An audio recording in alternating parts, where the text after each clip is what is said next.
world's population is predicted to be 10 billion by 2050, meaning we have to feed 2.5 billion more people. And to address this, we need to increase our food production by 70%.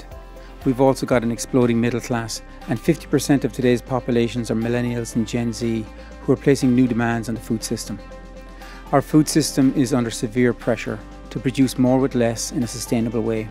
And at the same time, we need to reduce waste, tackle global challenges like climate change, manage scarce resources of water, land and labour, and also solve for food safety and security issues. Unfortunately, we are living through the COVID pandemic. Challenges in the food supply system are further exacerbated with empty retail shelves, meat packing disruptions and price increases. We're seeing acceleration of new trends where home is the new workplace, where we dine in and order food, increase engagement with digital marketplaces, and look for opportunities for touchless interaction with automation and next-generation farming and proteins. Now innovation in agri-food tech has become even more important and more critical and urgent. The Agtech Revolution is here in the form of precision ag, big data AI, drones, control environment, and next-generation proteins. We can't continue to do the same things the same way. We must innovate, adopt and embrace technology. This is why we set up Thrive, to advance the future of food and agriculture through innovation. Entrepreneurs and startups from around the world can solve these problems, and that is why we've built a vibrant agri-food ecosystem.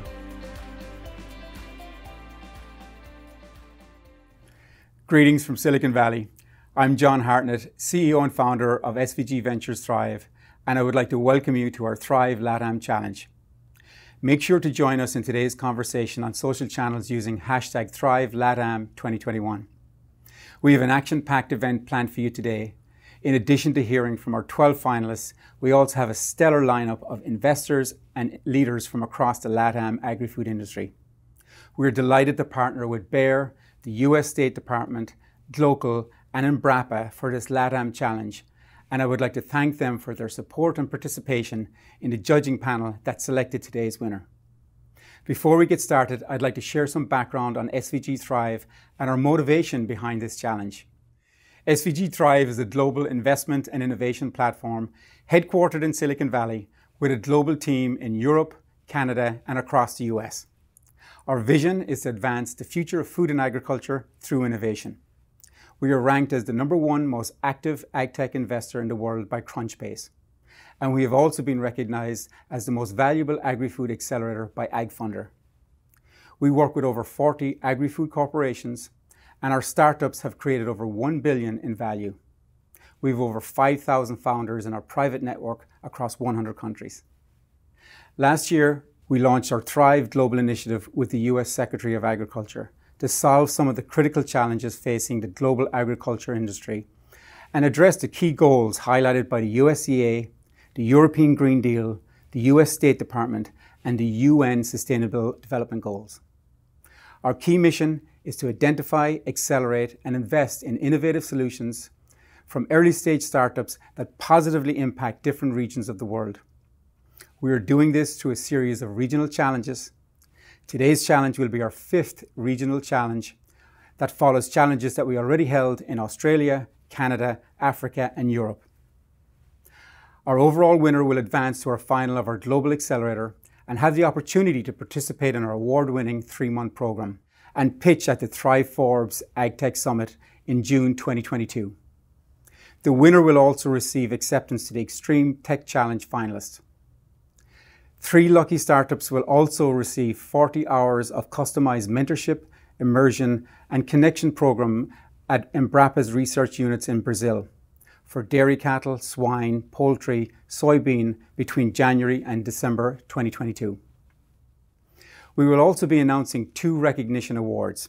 The People's Choice Award, where leaders and peers in the ag community are given the chance to recognize their favorite company with their vote. And a Female Founder Award that honors one woman whose achievements and contribution to the agri-food industry helped set the standard for advancing women in technology. Our 10 finalists, 3 from Brazil, 2 from Mexico, 2 from Argentina, and 1 from Ecuador, Colombia, and Peru, were selected from a pool of 216 applicants from across 12 countries. Special thanks to our expert judging panel featuring representatives from Glocal, Bayer, Embrapa, Startup Mexico, SP Ventures, and Estella for their evaluation of our finalists and helping select today's winner. It certainly wasn't an easy task, and we greatly appreciate their insights and feedback.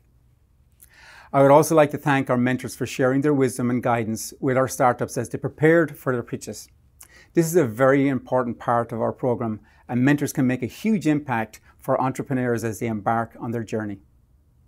Before we dive into the pitches, I'd like to welcome Marcus Dantas, founder and CEO of Startup Mexico, who is also a shark on Shark Tank Mexico. Marcus will join me now for a fireside chat, which will be followed by a panel discussion on investment and innovation. Welcome to our Fireside Chat, Innovation and Investment in Latin America.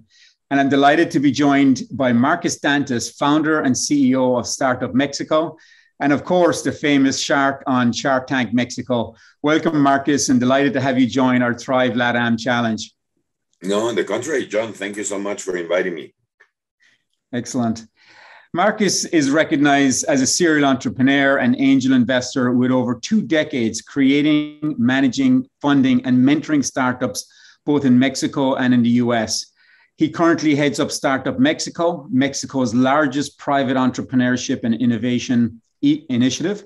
He is also an investor in Shark Tank Mexico in its 3rd season, and he is committed to fostering entrepreneurship and innovation in Mexico as an academic, entrepreneur, investor, board member, policymaker, and advisor to over 50 companies and social organizations. So very busy man. I mean, Marcus, we've had a tremendous response by startups from across Latin America with over 200 applications from 12 countries, largest numbers coming from Argentina, Brazil. And of course, we're going to learn more about Mexico and Startup Mexico. Maybe to kick us off for our international audience, could you give us a little background on Startup Mexico and why you founded it? Sure. Startup Mexico started as an organization that wanted to be very inclusive in the way we create startups. Let me start with the purpose, because I think that's the most important part. Our purpose is to foster prosperity in Mexico. That's how we began. And we are firm believers that entrepreneurship and innovation are the biggest creators of prosperity. From what I've seen in many countries in the world, when you really focus on entrepreneurship, when you focus on innovation, you create new job opportunities, but these job opportunities are better paid. So you distribute wealth better, you lower crime, you increase purchasing power, you develop a more robust economy, more competitiveness, et cetera, et cetera, et cetera. So this is the angle we wanted to take. I created Startup Mexico because I had the opportunity. I've had a weird career. I started as an entrepreneur. I've always been an entrepreneur. But then I had the opportunity to join an incubator of medical devices. And I really loved that incubation. We ended up selling that to a fund. And then I joined a university as an academic.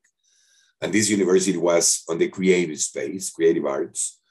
And I created the incubator for that university. So then after medical devices, I started incubating,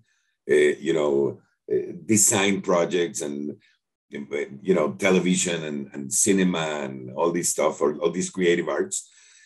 And then I got a call from Telefónica, and they asked me to found Huayra in Mexico. Huayra is Telefónica's accelerator for IT.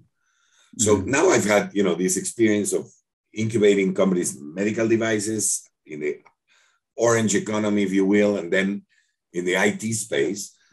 And with all this, with all this experience, I decided to found my own initiative, which was Startup Mexico. And the idea was to become much more inclusive, to create a much bigger project. So far, we've grown to 10 cities in Mexico, to 10 cities outside of Mexico. We are now in Latin America in many cities. And we continue to foster entrepreneurship and innovation through several programs: incubation, acceleration, soft landing for companies. We have our own venture builder. We have a fund. So when you talk about busy, I am very busy. Yes, I agree. Yeah. That's fantastic. I mean, it's a phenomenal initiative, and I know it's a global initiative, you know, with Startup Europe and US and various different parts of the world, and phenomenal to see this kind of take root in Mexico. And, you know, from your perspective, I mean, obviously you're looking at a lot of entrepreneurs, meeting a lot of entrepreneurs, looking at startups. What do you see as the biggest opportunities for Latin America startups right now? So I'd like to divide that question in two parts, because one thing is the opportunities for Latin America in general, in my opinion. And then second is the opportunity specifically in what I think startups should be focusing on, although it's very broad. So let me start with the first one. I think that Latin America has an amazing thing called a demographic bonus. We have a ton of young people. You know, for example, in Mexico and in many countries in Latin America, 50% of the population or above are under 29 years old. The median is 27. But it's not only the numbers and the age, it's these people are becoming more and more educated. So we have a ton of talent. You know, university enrollment has tripled in Latin America in the past 10 years, 15 years, and it continues to grow. So we have young people that are talented. We have a ton of creativity. And the reason for this is mostly because we've had to solve our own problems all the time. We don't have great institutions that solve it for us. And now there's a big push towards entrepreneurship. There's a ton of unicorns coming out of Latin America, and that's pushing entrepreneurship and pushing the entrepreneurship culture in Latin America. And I think that's very interesting. Now, specifically as to what opportunities are in startups, I think the biggest opportunity in Latin America, without a doubt, is probably fintech. And that is just because, you know, there's a ton of people that are not banked yet. And I think there's a big opportunity to create a much improved society. I mean, imagine, and COVID has shown us this, all these people, they don't have a bank account, they don't have an insurance, they live day by day, they don't have a savings. So when the pandemic came and these people had to close their, you know, taco stand for 3 or 4 months, it created a lot of instability.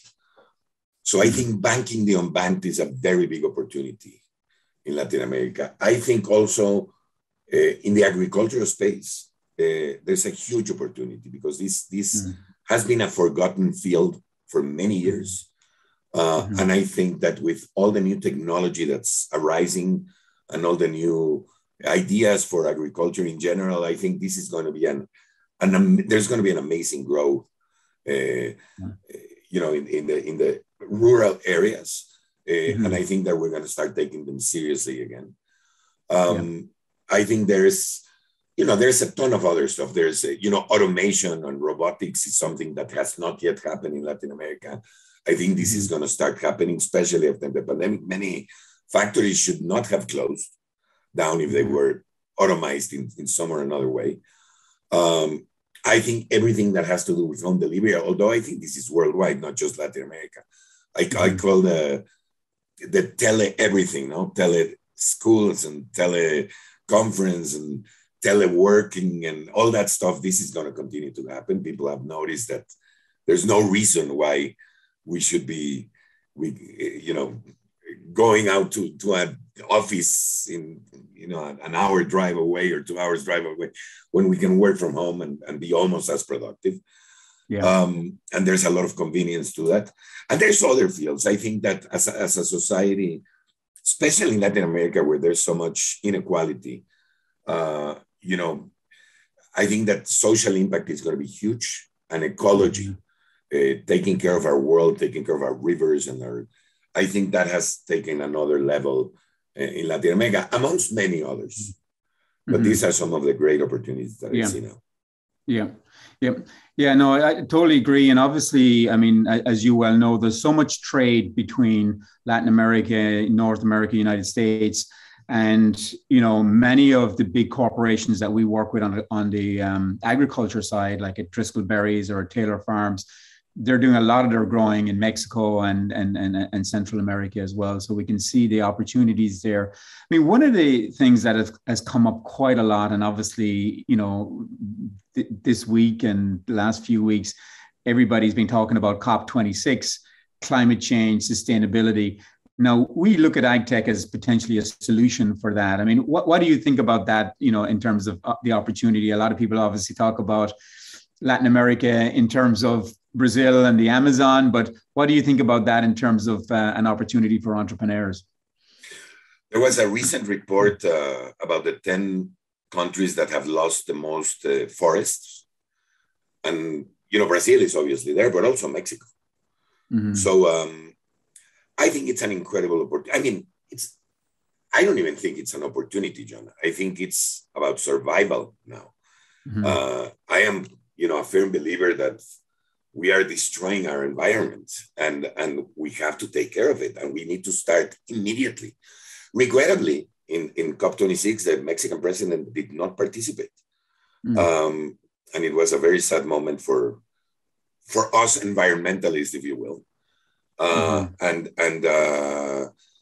I think that it's a big missed opportunity. Mexico is changing. There's an energetic reform, for example, where we are now focusing more on the fuels that we shouldn't be focusing on.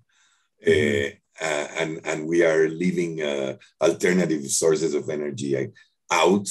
The state wants to, monopolize the energy, the energy production. So I think this is hopefully this will change soon in Mexico. We will realize how important this is. And I think Latin America, with some probable exceptions like Chile, have not taken this as seriously as they should. You mentioned the Amazon in Brazil. This is a tragedy that what's happening there. Not only in Brazil, and the Amazon stems, reaches Peru and Bolivia and many other countries. But I think that we need to start taking the environment seriously, and I think climate change is real. And I'm amazed that people still don't think it's real. But there's people that don't believe in evolution either. So never ceases to surprise me. Yeah, very good. I mean, we're big believers of, like you, innovation and entrepreneurship, can be the big solution to many of our problems across the world today. In terms of problems, there are unique challenges for international entrepreneurs, entering and doing business in the US market or raising investment there. What are some of the biggest hurdles for Latin American, Mexican entrepreneurs entering the US market? Well, look, some of the hurdles are, of course, language. When you go into a market as competitive as the US and your English is, for example, not perfect or not close to perfect, you are at a disadvantage, and that is a big hurdle. I think there's other cultural challenges. I'll give you an example. Mexicans are used to being a little bit late, and there are some places in the US where you cannot be late. Those kinds of things. We need to learn the culture. We need to adapt to it. We need to compete at the same level as these companies. I don't think that, and of course, the money, when you earn in pesos and go to the US and spend in dollars, it's the opposite of what you want to do. So there is a challenge there as well. However, John, I can guarantee you that the technological level of entrepreneurs in Mexico, the ideas that are being generated, or in Latin America for that matter, are at the same level as the US market. The difference is the amount of money that we have access to. It's been increasing and we're going, I believe, in the right direction. But still, a seed round in Mexico, for example, is $50,000 to $100,000. Whereas in the US, it's $400,000, $500,000. So just that in itself is a big difference. So I believe that we are making good improvements, but we still have a way to go to be able to enter into that market and compete. And maybe kind of taking up on your last question or your last point there in terms of investment. I mean, are entrepreneurs, in Latin America, getting investment from the US, or, what's the venture capital scene, across Latin America, and, is that causing challenges for startups, in Latin America? Actually, look, the problem is what you call the valley of death, the initial stages of entrepreneurship. I think that increasingly more and more funds in the US are seeing Latin America as a very good source of opportunities. Just this year, there's been about 20 or 25 new unicorns being generated in Latin America, 5 in Mexico, which is incredible. We didn't have any for years. So that, and that has happened because of funds like Tiger or Anderson Horowitz or, all these big funds in the US, it's SoftBank or investing in Latin America.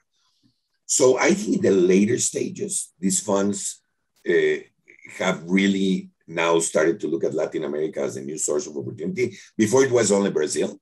Now it's Colombia and Mexico and Argentina and even places like Uruguay, which are much smaller countries, have received, and Chile, of course, have received funds from US funds. Now these funds are starting to invest now even seed capital in Latin American projects, which is very interesting because I think that will drive the industry even more. So I don't think that, to be honest with you, a good project should find money either in their country or from international funds now. So that should not be a problem. So maybe last question I have to ask, obviously as a shark on Shark Tank Mexico, tell us one of your funniest moments or some entrepreneur that you had fun with. It'd be great to kind of get some of that. I'll actually tell you a funny moment. They during the past season, they decided to play a joke on us sharks by introducing a fake project. It was an amazing project. It was called Bronze Flotti. There's actually a video on YouTube about it. And they told 2 of the sharks, but they didn't tell 3 of us that it was a joke project. And the whole idea was, it was this tanning lotion that also allowed you to float in the water, which, to be honest with you, it was incredible because, you film this show during 11 days and each day you see 8 or 9 pitches. And by the end of the day, you're really tired because it takes 12, 13 hours of filming, between set changes and everything. So I was furious when this guy started pitching because I thought either he was an idiot or this was a joke. And in either way, I don't know why they selected it, right? So they played this joke on us, etc. And it was really funny because a couple of the sharks that didn't know actually took it seriously and were really furious at the entrepreneur. It turns out this was a comedian pretending to be an entrepreneur. But the next day, what we agreed on was to play a joke on production ourselves. Okay. So the next day during the filming, one shark and myself had a discussion. We ended up almost punching each other. We both left the set. The production thought that the program was over. And then we went out and we said, that's how you play a joke. So that was a really funny moment to share that. That's fantastic. That's a great story. Yeah. Marcus, it's been great chatting with you. Really enjoyed learning more about Latin America and Startup Mexico, and also thank you for participating as a judge, in our LATAM challenge. And we're looking forward to doing more with you at Startup Mexico, and look forward to seeing you in California, or we have to go to meet with you in Mexico, or maybe Miami, or both.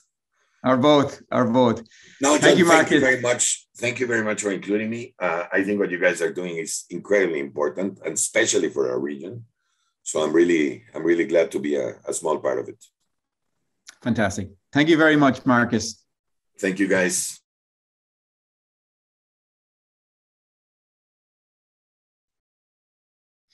Welcome to our Innovation and Investment Latin America panel. And I'm delighted to be joined by a prestigious panel of investors, industry, and academic leaders. Francisco Jardin is co-founder and managing director of SPV Ventures based in Brazil. Alejandra Giardi, head of agriculture affairs and sustainability for Latin America at Bayer, based in Brazil, but Alejandra is originally from Argentina. And Raul Rosina currently serves as Embrapa's head of innovation and business, and Raul is originally from Brazil.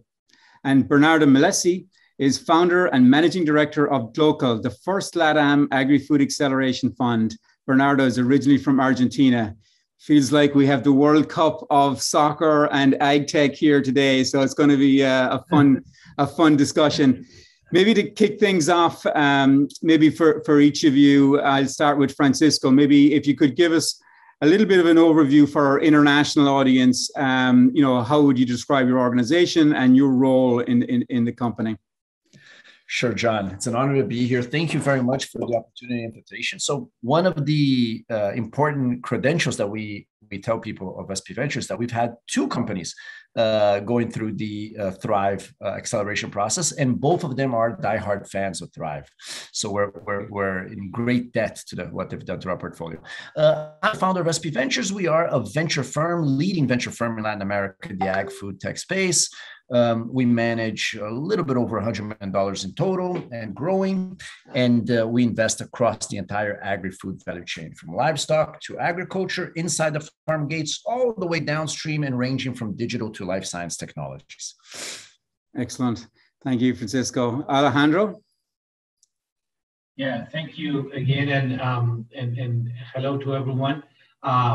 We as in Bayer, as you know, we are a leading agricultural business, and we are in the middle of a huge transformation, a digital transformation for Bayer, which is undergoing. And of course, being as close as we can be to this space in which so many innovation is coming up.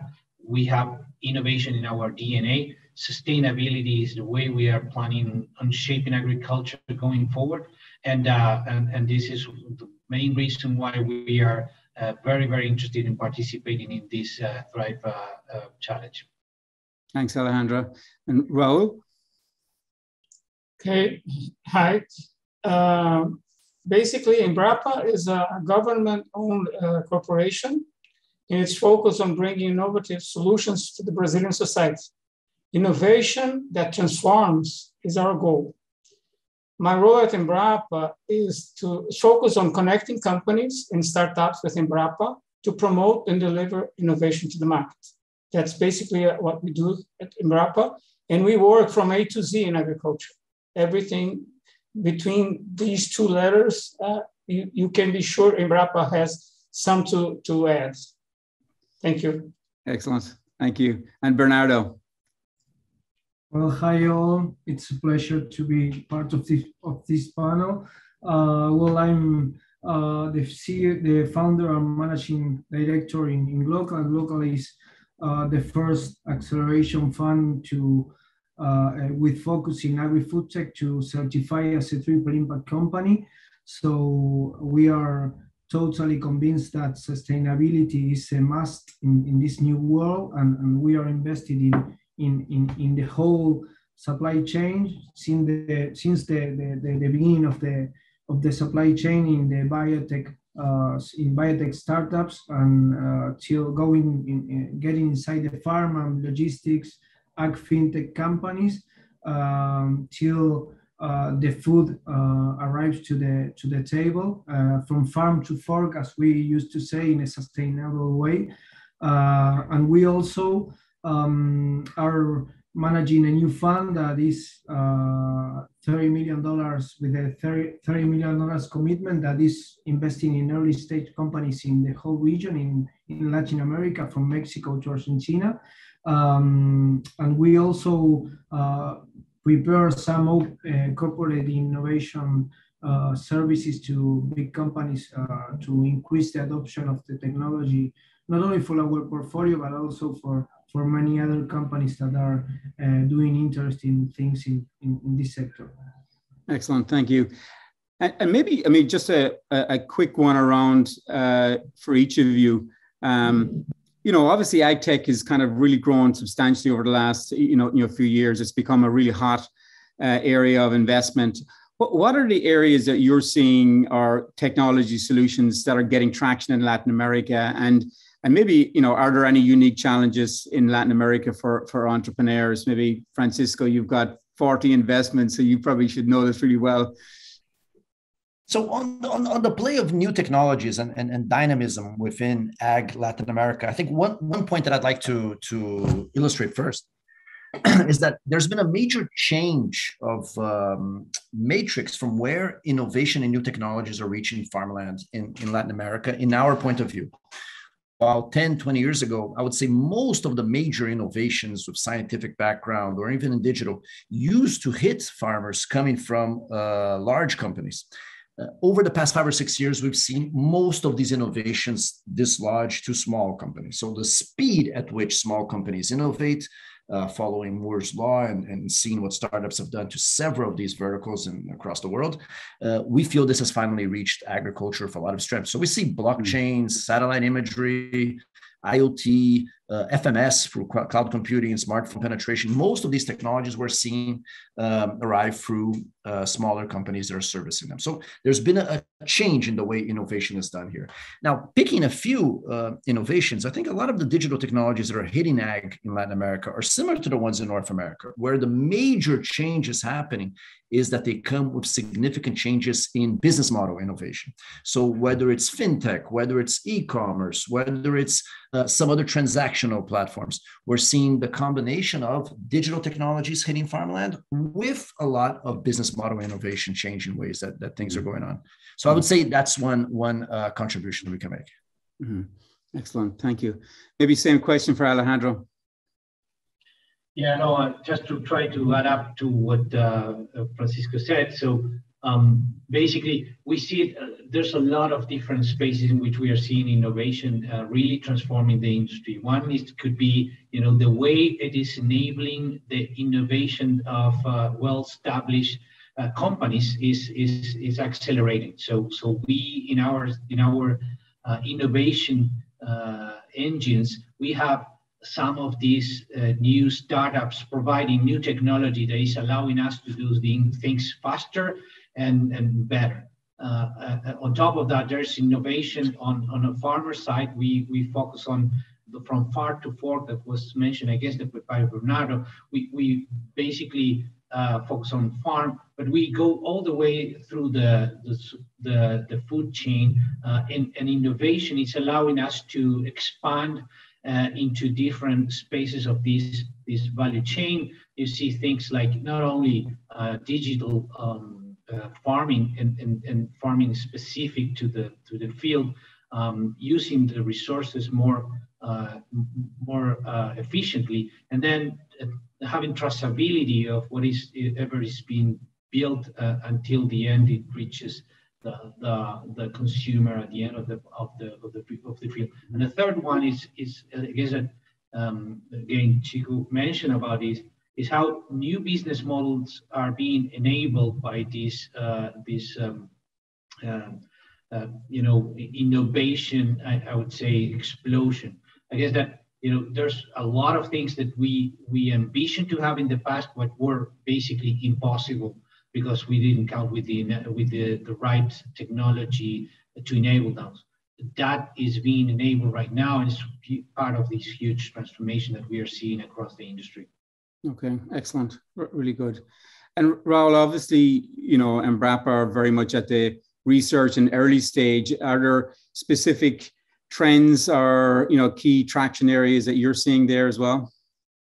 Yes, additionally to the comments made by Chico and Alejandro, I would focus also on technologies that are beyond the farm, that are getting some traction.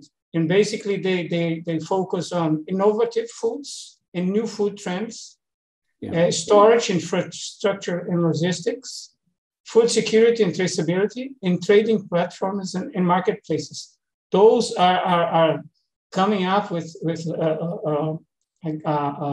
accelerating some of these startups. And just for example, I'll mention startups that are working with small food producers, solutions for e-commerce, e-commerce platforms for home chefs, cooking school for underprivileged communities, and startups work with school feeding management. You can see a diversity of things and spaces for these companies to act on. So, and I see that's a sector that is increasing. Basically, half of the startups that we have identified here in Brazil work beyond the farm. So it's a very huge contingent of startups working. Okay, excellent. In the supply chain, right up to the consumer and next gen foods. And Bernardo, same question for you. Well, I cannot agree more with my colleagues. I would like to add that maybe for me the verticals that are really accelerating the innovation, and we are having the possibility to see many startups emerging, is ag fintech, alternative proteins, and all the innovative foods. This is something else that is really happening in a great velocity in the region. Countries like Chile, not only Argentina, Brazil, and Mexico are doing great things on that food biotech space. Obviously, traceability and logistics it's a vertical that is taking a lot of attention, and new companies are emerging from that perspective. And also, I would like to add, in terms not of verticals but more trends, is that we are changing. I think in the traditional agribusiness sector, we are changing our point of view, and we are starting to understand that we've been with the push model through many years, because we have, in most of the cases, commodity markets. So they are more transactional markets, and we are starting to have a pull market, understanding that the decisions starting from the consumer. So that's why it's very difficult to separate the agtech and the food tech industry, and they are maybe the same industry, because every startup that is in the beginning of the supply chain should understand the final consumer, and that's why we have only industry that is emerging, with some startups that are creating, for example, integrations. That is something we really need, because in some verticals we have many companies, and there's no consolidation of that different services. So integrations are also having the momentum in this region. So just at that kind of things. Yeah, very good. And maybe kind of staying with our two investors here, what do you see, from LATAM startups that's different in other regions, and also love to get your perspective on where you see the startup ecosystems are kind of the hot areas. And I know you're going to say Brazil, and I know you're going to say Argentina, but give us the full picture here, Francisco. Well, I can vote with my statistics. So we have 10 investments done in the past 12 months, 3 in Argentina, 6 in Brazil, and 1 in Canada. The one in Canada is an exceptional story, but so we were bullish in Argentina, and of course in Brazil as well. The Argentine entrepreneurs are simply one pay grade above. If you look at the way Latin American unicorns were shaped in 2010 to 2020, we had 3 or 4 cases: Globant, Mercado Libre, Decolar, Desplegar. All of them were Argentinian. So they have a characteristic that reminds us a little bit of what happens in Israel, where you have a small domestic market with hostile markets across. So you build your business thinking about going abroad, attacking China, attacking US, etc. The Argentinians do that very well as they conquer Latin America with businesses that they can grow and validate within their ecosystems. Now, I would say that the biggest difference between Brazilian and probably Latin American agtech, but Brazilian specifically, and North American, is that we are leapfrogging several industries in Brazil. We can mention the financial services industry. So we have a dysfunctional credit market for farmers in Brazil. We have a dysfunctional insurance industry for farmers in Brazil. And thus, when these entrepreneurs are going for a full-blown digital solution in financial services, they're getting people who never had an offline financial services experience, such as the North Americans one. So we're building some of the most high-tech financial services industry for farmers in the world. But we're doing this because it's easier to leapfrog and build it from scratch than it is to displace an existing industry, I would say. Second, hot trend, biologics. Brazil is building a phenomenal biologics industry. We have partnerships in our portfolio company with Embrapa, with Instituto Biológico to transfer technology. And we're seeing fantastic companies like Biotrop, AgriValley, Genica, Promip, etc. Raising from capital markets and growing. And Brazil's crop protection market is becoming a biological crop protection market very quickly. So that's another major trend. And I would say within the digital realm, marketplace and e-commerce, perhaps under the asterisks, supply chain technologies. These are impacting fruits and vegetables, row crops, and we're seeing an army of fantastic entrepreneurs trying to crack the nut of disintermediating supply chains in ag, and they're tackling vertical. So there's one in coffee, there's several in corn, soybean, and I'm very confident that in 5 years, someone's going to crack at least a couple of these supply chains. They're going to become full-blown digital. Those are 3 sectors. I mean, there's carbon, there's a lot of things that we can still mention, but those are 3 that are definitely keeping me up at night in the good sense. Excellent. Thanks, Chico. Bernardo, same for you. Well, I really think that both Brazilian, Argentinian entrepreneurs are really good, and sometimes it depends on the vertical because of the clusters, the different clusters we have in the region. But I really think that the whole region have good entrepreneurs. In Chile, we are having great biotech entrepreneurs, not only in ag, but also in food.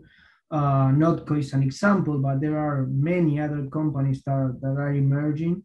Colombia and Mexico are maybe leading, Chico knows that, and maybe leading the e-groceries sector with great entrepreneurs that are going to participate in the Brazilian market too, like Foodology and many others.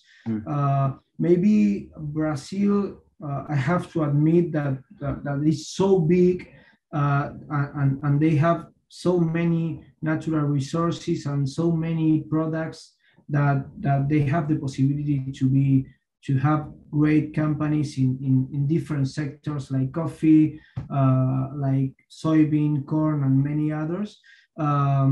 Maybe Brazilian entrepreneurs have a good problem. It's a good problem that Brazil is so big that sometimes it's not easy for them to think for other markets, but it's so big. So maybe they have the possibility to be a unicorn without going out from Brazil. So it's not something bad. It's just a situation. And in Argentina, we have the opposite situation. We need to go outside as soon as possible. So that's why maybe the profile of the entrepreneur sometimes is different, but both have good things. Maybe Argentina and Brazil, I believe that are good in different sectors, like marketplaces, like crop protections. The biotech industry in Argentina is really good. We have different companies doing great things like bioceres. So the chances are really high in the different countries, and the great things for Chico and Embrapa and Bayer and Local is that we have now the possibility through these digital communications and this new way of investing to reach entrepreneurs from all the region. So that's why Chico mentioned some examples that he invested in Canada, for example. So it is a new challenge, but a new opportunity to choose the best entrepreneur in the best sector, depending on the country. Yeah, excellent. I mean, great points there. I'm amazed that you're so nice to each other, because it's normally much more competitive on the soccer field. But we've seen the same thing as well. I mean, some smaller countries, the entrepreneurs are forced to go outside their country to invest, do customers, and that can be a good thing. I know in Ireland it's the same, and also in like small countries like Israel. So it's really interesting to hear those points. Maybe just in terms of with Raul and Alejandro, how do you see both the role of corporations like Bayer and also private public entities like Embrapa driving innovation across the agri-food sector? And is there anything specific that maybe Raul, outside of Brazil, what are you doing? But just to kind of maybe get a perspective, maybe for you first, Raul. Okay, I will add some comments on Bernie's saying that one of our problems in Brazil with the startups is the size of the country. It's so big and its market so large that many startups can grow and escalate only acting in the national market. So, but some of them are still willing to overcome these obstacles and go further and work internationally. I guess that we still have some steps to do to effectively have startups from Brazil gaining market internationally. There are a few examples only, and we have a lot of startups here. But looking at Embrapa, I think that Embrapa fulfills an important mission in increasing the productivity and efficiency of the Brazilian agribusiness, including the strengthening of agtechs and food techs. Due to its, we have an institutional policy of open innovation, and we work very focused on mentoring and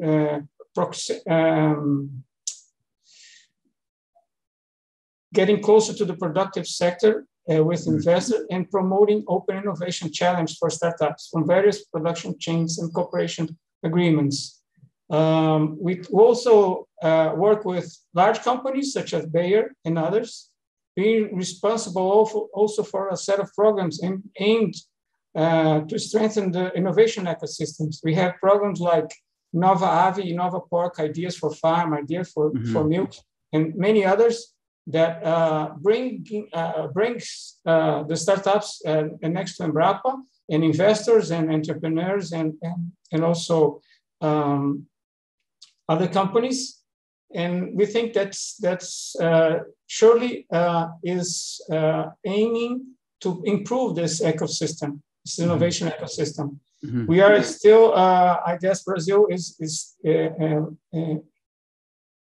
thinking about innovations ecosystems, we are still at a beginning of a phase. We are still building it.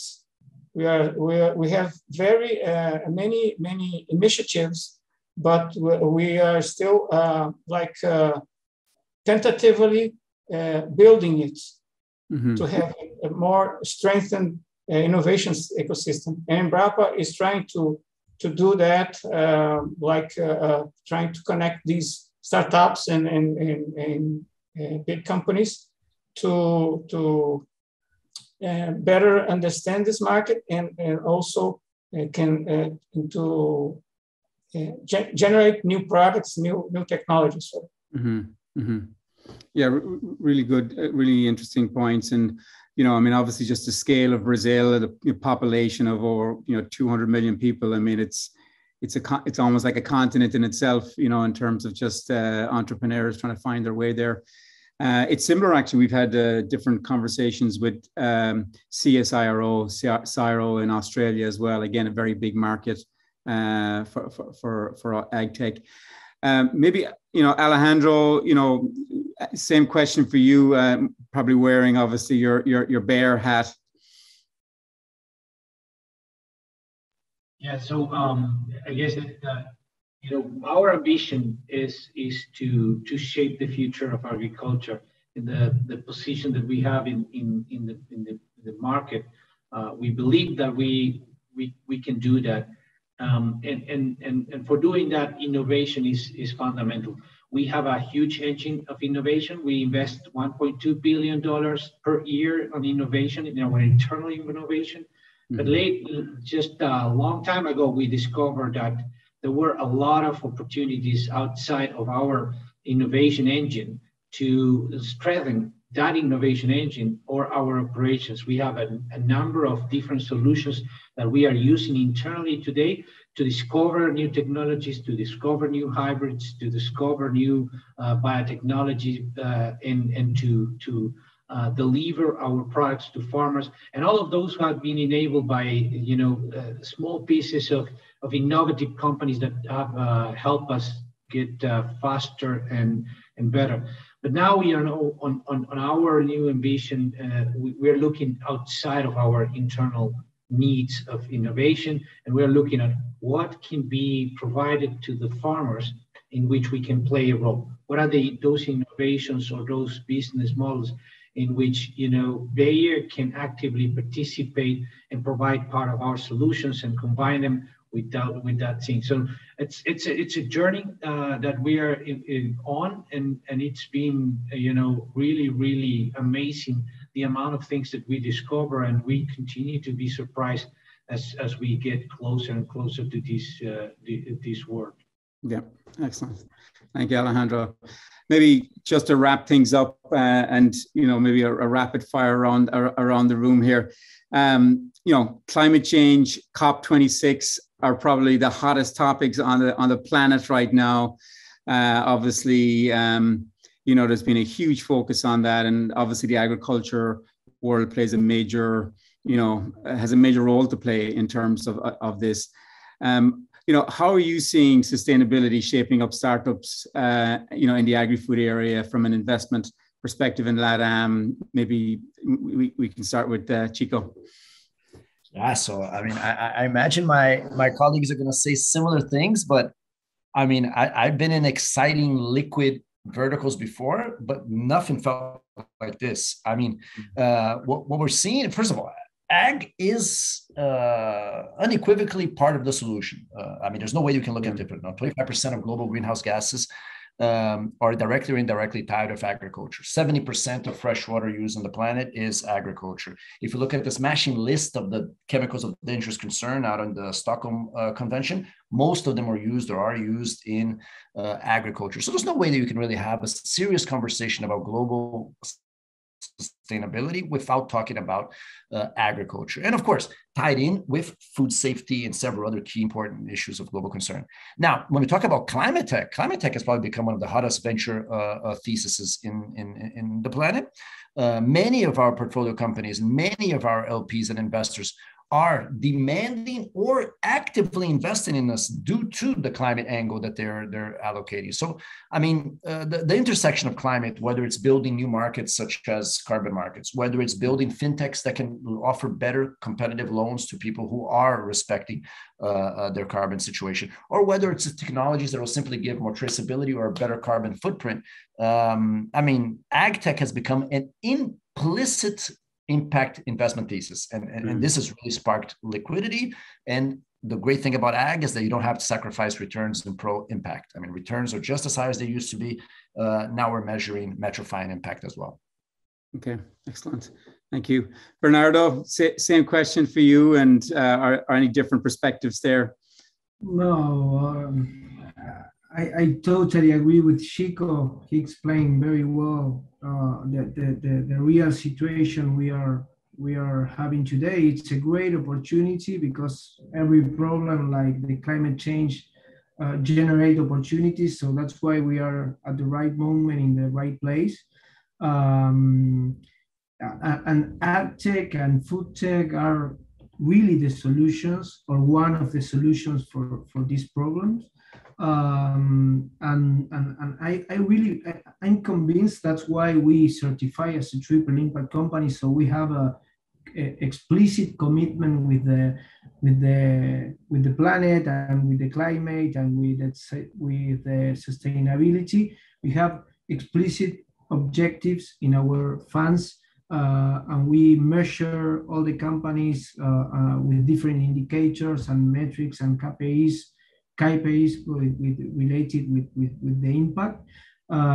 So all of us are working on that way and generating new solutions.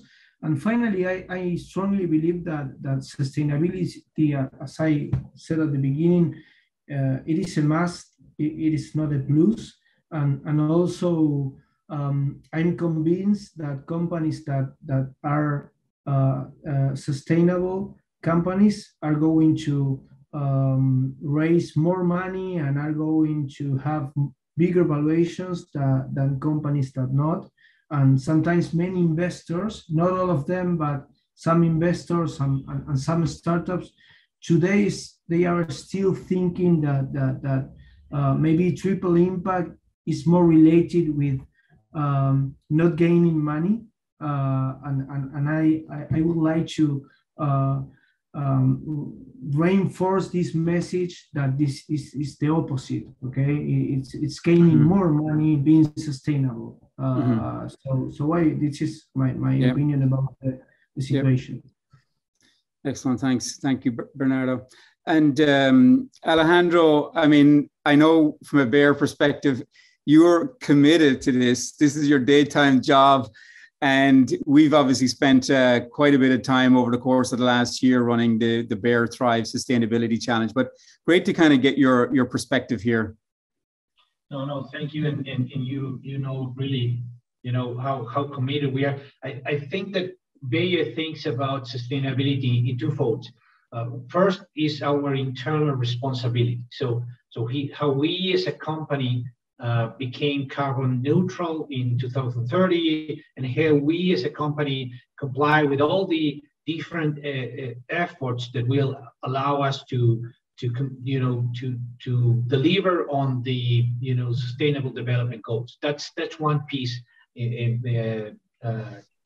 Inclusion and diversity, water and earth. So there's a ton of different things in which we are working, but that is internally.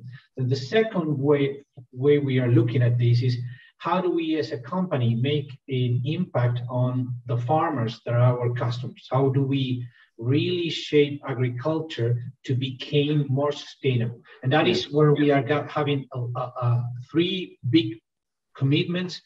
First one is, how do we help farmers reduce 30% the emissions that they have today?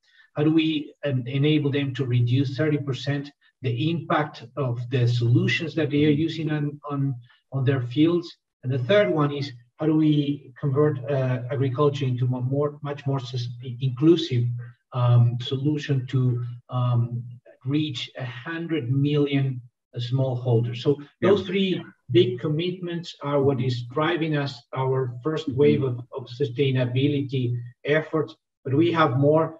We are also looking at things like water. We really recognize the impact that water has in agriculture and the importance on how we get better on that and so many things. But we want to right now really deliver on those three at the beginning.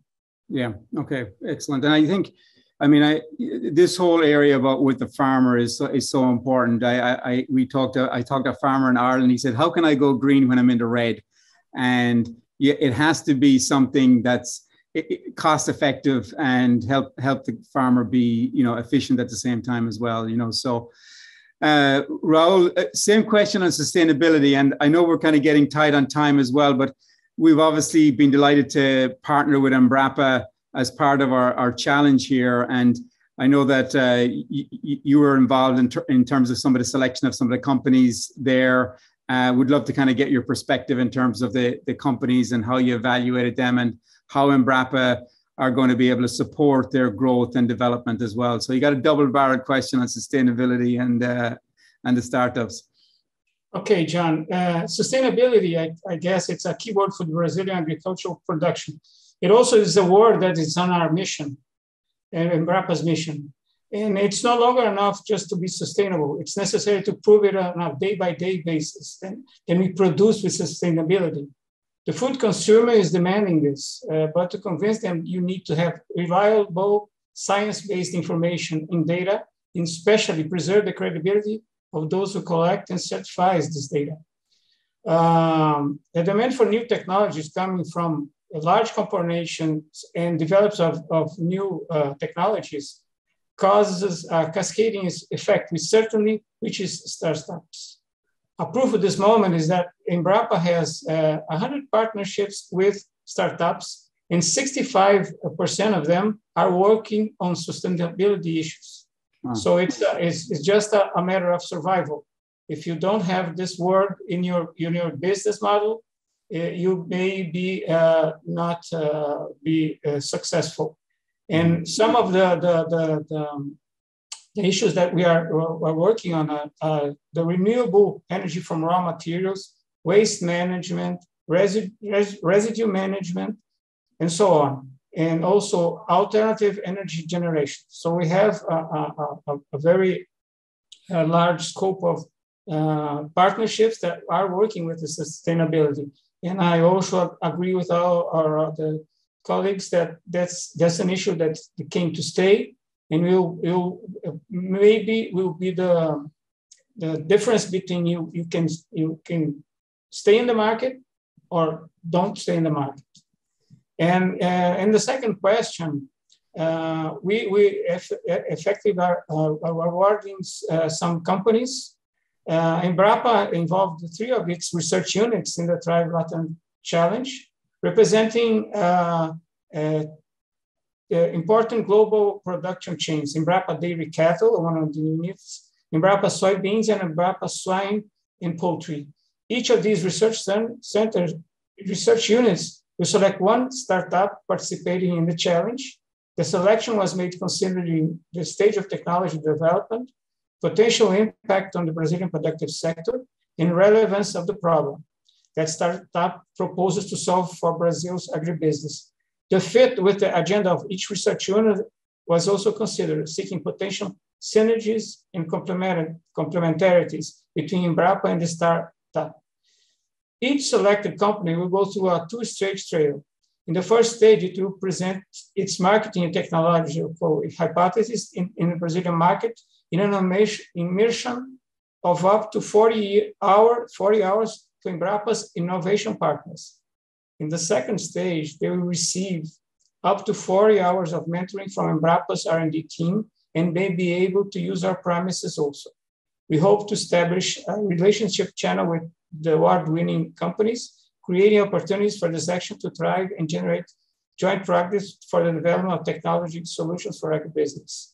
That's what we are awarding the 3 of the finalists in the LATAM Challenge. Excellent. thank you very much, Raul, and we're delighted for the partnership with Embrapa, and hopefully it's the start of a long journey together. So we're looking forward to that. And also, Alejandro, thank you for supporting us. It's been a great year working with Bayer over the course of the year with sustainability. And Francisco, I can now call you Chico. I feel I've kind of graduated now. I can kind of we're friends here. And Bernardo, thank you for reaching out to us originally to really get this going. It's pretty complicated running a LATAM challenge from California, but it was great to partner with you and your team. And again, thank you all. I think the World Cup final was a win for sustainability and a win for agri-food. So thank you all. Hi, I'm Karen Gerhardt, Director of Corporate Innovation at SVG Ventures Thrive. As you've heard from some of our guest speakers today, Latin America is hard at work with open innovation and sustainability initiatives to advance the agri-food tech sector. Now, this is the part where we transition from hearing about Latin America's innovation to seeing what entrepreneurs are building. I am honored to be joined by my colleague Evan to help introduce you to our finalists. Hi, I'm Evan Cohen, Accelerator Manager at SVG Ventures Thrive. Karin and I will be helping you get to know our 10 finalists a little better today. These companies are making groundbreaking strides to address several of the United Nations Sustainable Development Goals and are truly revolutionizing agribusiness across Latin America. So without further ado, let's kick off these pitches. Back to Karin to help introduce our first presenter. Farmers looking to control weeds through the application of herbicides are mostly limited to one form of application, broadcast spraying.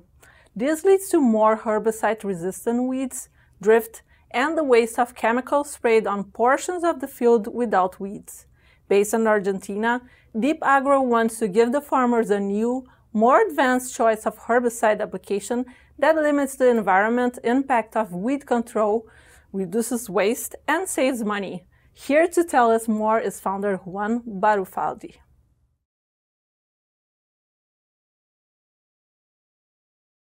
Hi, my name is Juan Manuel Barufaldi, and I am the founder of Deep Agro, a triple impact artificial intelligence company, in which we seek to create a more sustainable world. Worldwide, more than $24 billion are spent every year on weed control. Today, the farmer apply chemical on the entire lot, but only 30% of the field is covered by weeds. In other words, 70% of the chemical is being wasted. The ideal system will be to spray only on weeds, minimizing the use of chemical, reduce the impact on the crop and the environment, and also reduce operation costs in an important way. This is called selected application, and it is what we develop at Deep Agro. Spray is our development, and through artificial intelligence is able to recognize the weeds and apply the agrochemical only over them, and not on the complete field. It is easy to install on any sprayer offline and minimizing the weight on the boom. We are introducing an AI into the field, looking for information that allow us to generate farming as a service solution powered by artificial intelligence. With this technology that work even on no-till agriculture, on fallow and on crops any stage, we differentiate weeds from the crops at operating speed on 18 km per hour. And we have compelling results. We have made selecting spraying in more than 1,500 hectares, applying different regions of the Argentina, comparing the performance spray versus the farming broadcasting spraying. We have achieved agrochemical saving of an average of 70%. And not only that, we are reducing the water that is wasted for the application, the use of the plastic container, and the environmental impact generated by these weed killers. So let's see how investment will be recovered. We offer a commercial solution in Argentina with a fast return on investment based on two models: single payment for the complete equipment or through licensing. In any model, investment recovery is extremely fast, 1 year or less. As you can see in this slide, the key advantage we have is the capacity of applying green on green on soybean and some on corn. And we are going for more. We are already running field trials in cotton, peanut and bean crops. And our future steps are focused on recognize disease, insect and nutrient application. And we have more than 100 devices taking data. Every year, 70,000 new sprayers are added to the global market, and 1/3 of those in LATAM. And all this was possible to our team, specialized in artificial intelligence, computer science, and electronics, and today, along with global experts in the business strategy, agronomics, marketing, and commercialization. A total 18 people working on Deep Agro. So, to summarize, we are presenting is the most advantageous technology in selected application, able to work green on green, day and night, that can be installed any sprayer, and with the great relationship cost benefits. Thank you so much.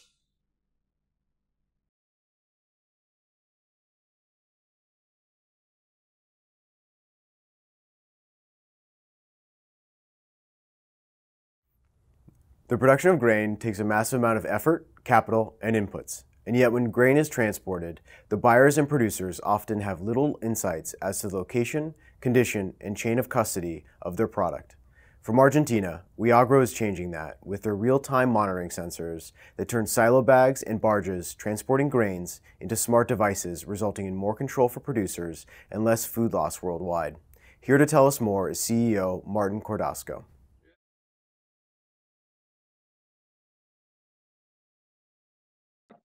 Hi, my name is Martin Cordasco, CEO and co-founder of Weagro. Do you know that $1 trillion of food are lost and waste every year? 1/3 of all food production is waste.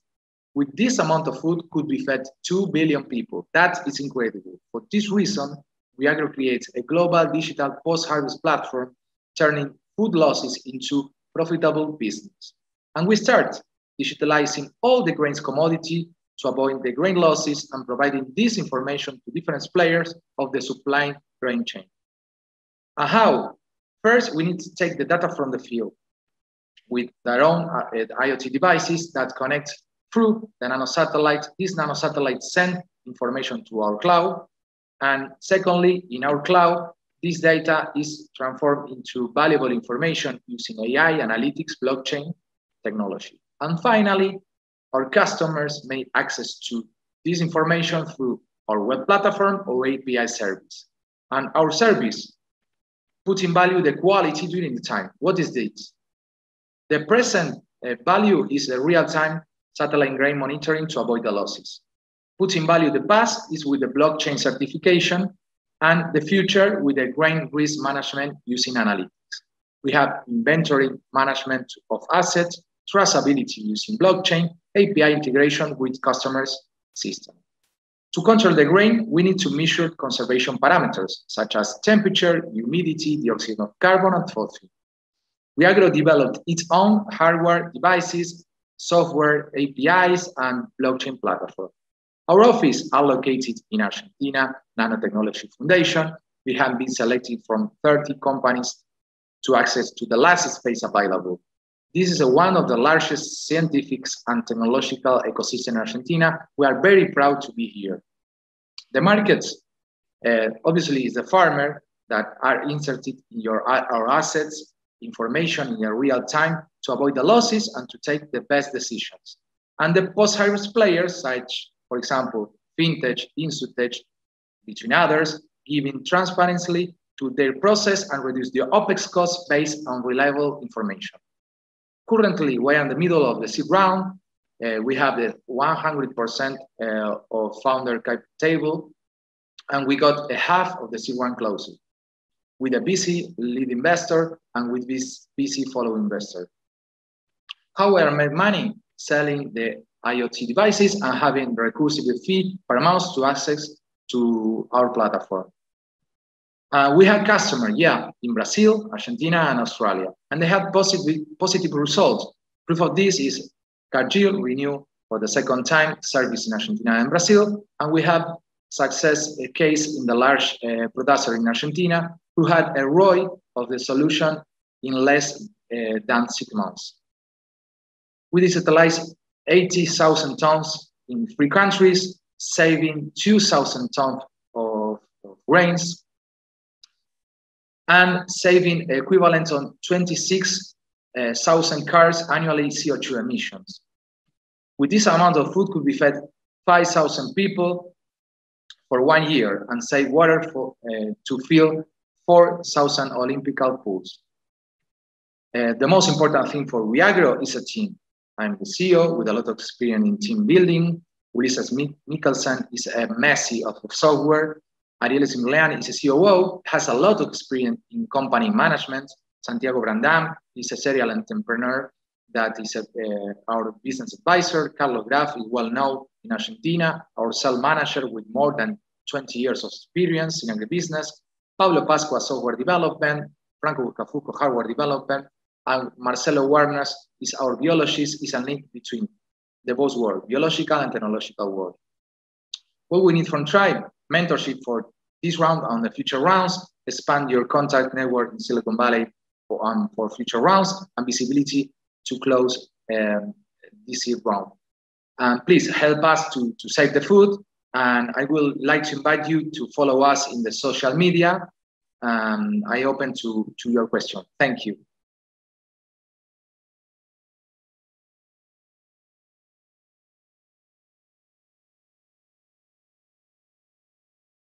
Knowing where your food is coming from, who produced it, and its quality helps consumers make better and more informed choices while rewarding producers who prioritize quality and safety. Based in Brazil, our next startups help stakeholders across the food chain manage their traceability and quality information. Here to tell us more is Andrea Maltz, CEO and founder of AgTrace.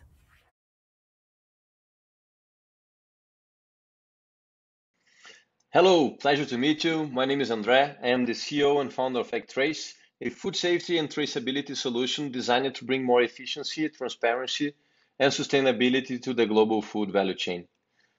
Although traceability is not a new topic, the reality is solutions out there, they fail to answer to the market needs.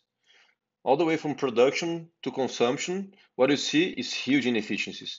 There are the common issues such as food waste and fraud, but also we see an increasing pressure on food safety and sustainability requirements. For us, traceability is really the main tool to fix all this. Just to illustrate, here are some pictures of Agttrace clients before using our system. And what we normally see is this, is data being captured in Excel spreadsheets, ERP system, and lots of paper. It's a huge mess, but that's the reality for clients, small clients, medium, and large. So how are we solving this? Well, we are integrating the entire supply chain, all the way from farm to retail, in one place, using a simple, very easy to use interface. And to show you this, let me quickly explore the use case of some of Agttrace clients. First is Bioorganica, a company that sources organic grains from over 150 different producers. Their challenge is monitor all these compliance and safety requirements, but also guarantee supply to the industry. So they started in Agttrace platform, geo-referencing every farm from every producer, and then controlling all relevant information. So all inputs being used in agricultural practice is registered here. So is pictures, documents, certification, and analysis. So the result is this. They have the consolidation of all this very important information in one place, and they're using this to manage the entire value chain.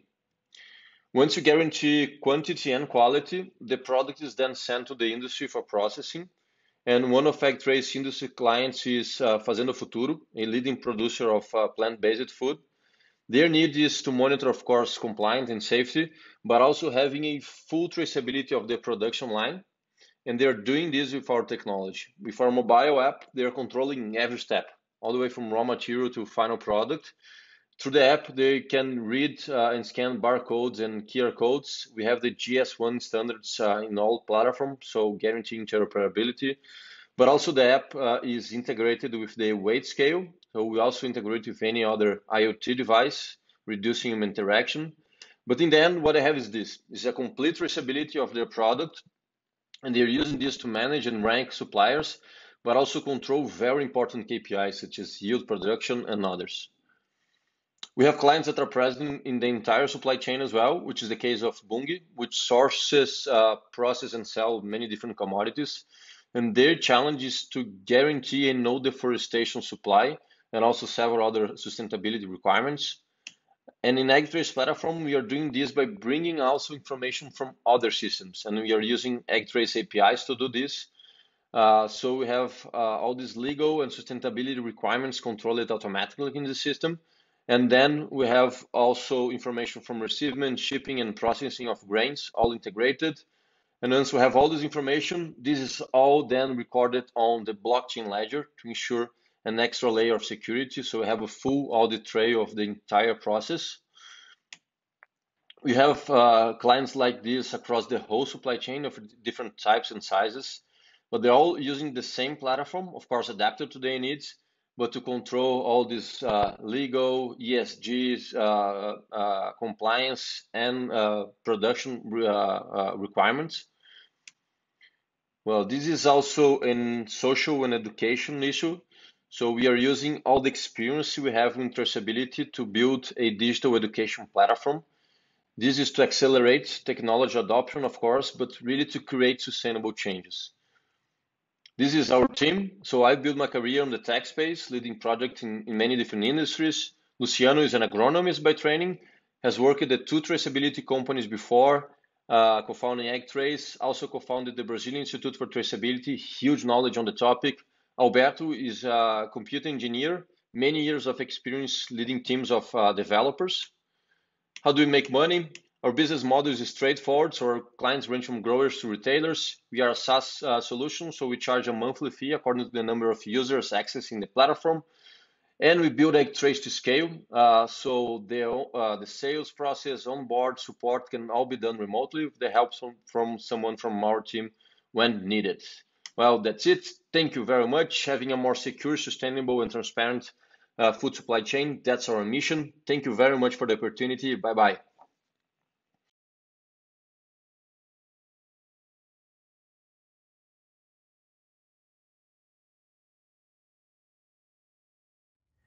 Managing livestock health while dealing with growing labor shortages in the industry and a renewed consumer and regulatory focus on animal welfare means producers need tools to make data-driven decisions regarding livestock production. Based in Brazil, JetBuv is using IoT solutions to gather and analyze data to help producers optimize operations. Here to tell us more is CEO and founder Xisto de Souza.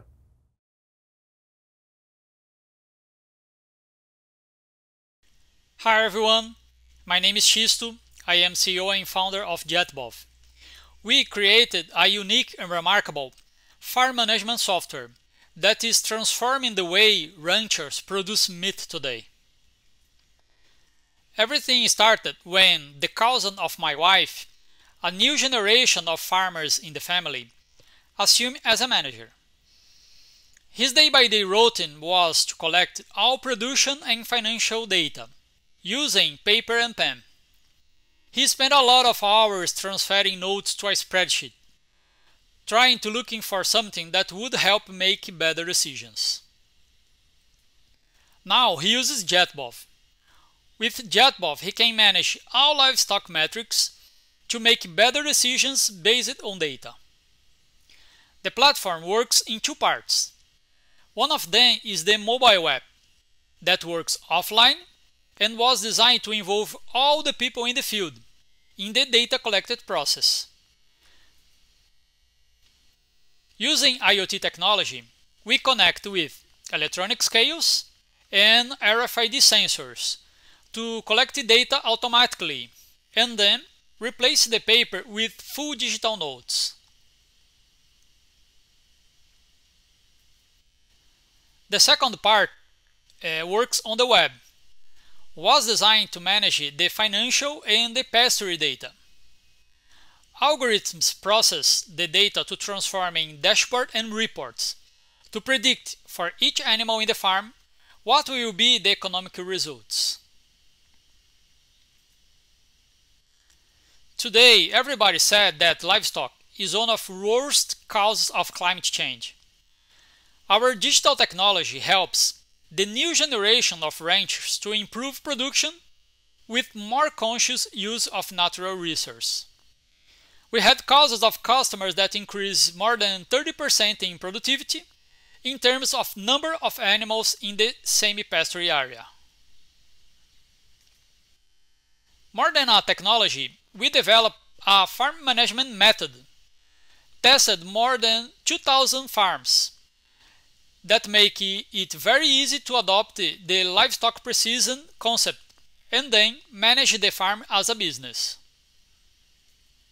About the market, we are in Brazil, which has more than 2 million livestock farms, and 22% of meat global production originates from Latin America. Today, we have more than 2,000 farms as customers in Brazil, Uruguay, Paraguay, Angola, and Mozambique. We estimate that $3 billion in assets are managed using JetBov platform.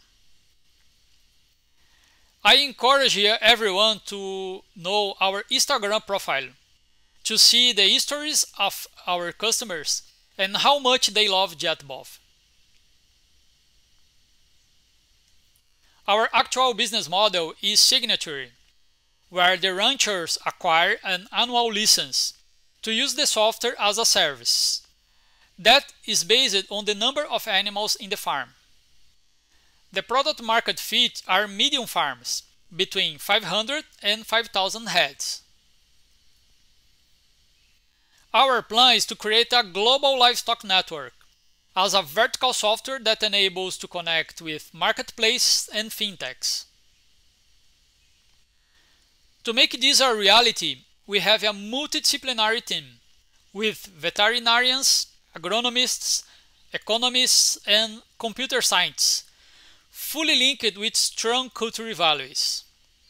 One of these values is that we make decisions based on data. We track everything, like customer usage, behavior, health score, stickiness, NPS, sales and onboard lead time. Well, we love data. JetBov has grown in revenue 2 times year by year, and recently we are considering one of the 50 startups that are changing Brazil. This is JetBov that is transforming livestock production in the world. Thanks a lot.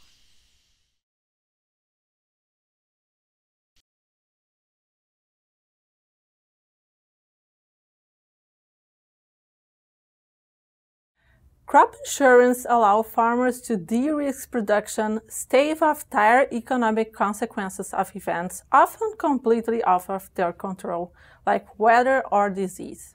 Sadly, farmers worldwide, and particularly in Latin America, lack access to crop insurance.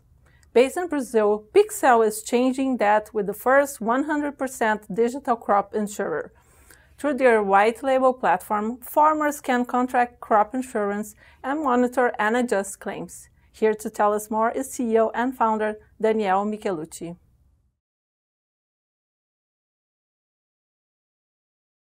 Hello, this is Daniel Michelucci. I'm CEO and co-founder of Pixel, an ag insurtech here from Brazil, brought to life by an experienced team of professionals that have worked with major insurance and reinsurance companies from Brazil and worldwide, also with governments from Ecuador, Brazil, Germany, and also with class entities both from Brazil. And we have also our partners, Pinheiro Neto Advogados, a law firm, the biggest law firm here in Brazil, and Ponderosa TI, our software development partner, and FAPESP, the research foundation from São Paulo, which has provided us with funding for our applied research. The major problem we tackle here at Pixel is the uninsured farmers, or the unprotected farmers. In Brazil, there are almost 5 million farmers, and we know this is also the situation in most of the world. So these farmers, they don't have access to crop protection. So their whole life, it's unprotected because they can lose their farm with a bad yield year. This translates here in Brazil to almost $50 billion of crop credit without insurance protection. It's almost 85% of the total. During our consultancy, we found that most of this is related to lack of farm data. This brings us several problems to the insurance companies. The products they create do not meet the needs of the farmers. Farmers complain that the yield guaranteed in insurance it's very low. So this generates unfavorable conditions for low-risk producers and favorable conditions for high-risk producers, which is bad for both the producers, the farmers, and the insurance companies. Premium rates does not reflect individual risks. There's a single rate per municipality, so every farmer in the same municipality has the same rate, which is unreasonable. And also, there are high costs even after governmental federal subsidies. This is a complaint from the farmers, and a severe adverse selection in the portfolio. Also, there's inappropriate underwriting. Without data, you can't underwrite correctly the risks, and you can't assess individual risks. And also, risks are rarely denied by insurers. Insurers have a limited geographical operation where they don't have accurate data. They just can't operate. So farmers in these locations don't have access to insurance. And it's an oligopolized market with very little innovation. Our value proposition is to reduce bureaucracy and expand the access to crop insurance with a product that meets the farmer needs and at a fair price. How we do this? With an end-to-end crop insurance platform, we're recently approved by the federal agency in Brazil to operate as an insurance company, using state-of-the-art technology to bring a better experience for the farmer, expand access to crop insurance to every farmer all over the country and all over the world, and greater access for the insurance brokers, and also reliability for the reinsurer. They have greater transparency in underwriting and claim control. Also, to do this, we utilize advanced science, bringing accuracy and reliability to our results, bringing together agrometeorology, geotechnology, data science, actuarial science, using climatic data from several data sources, also several data sources of satellite images, soil types, genetic specifications, and management details from the farmers. This brings us to farmer-level historical yields for each farm everywhere. And using this, we can price insurance correctly and create better products. The market size, we estimate at $3.5 billion here in Brazil, with a serviceable market at around $2.8 billion, discounting for existing banks and insurers, and a serviceable obtainable market of over $400 million. Our business model, we use an average rate of 6.5% on each policy on the portfolio level. This is the mean. And we distribute through resellers, cooperatives, partnerships with ag fintechs, direct sales, and brokers. We estimate to have 100K policies from 2022 through 26, having a market share of 15% by 2026, an average ticket of almost $3,000 and $540 million in revenues from 2022 to 26. This is Pixel, insuring the uninsured. Come with us. Thank you very much.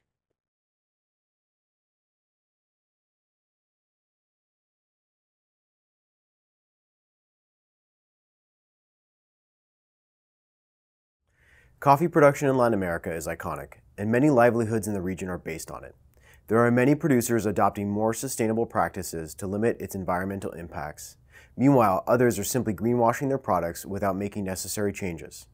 Based in Colombia, iFinca's advanced digital platform provides transparency, traceability, and full disclosure. Here to tell us more is CEO and founder Alexander Barrett.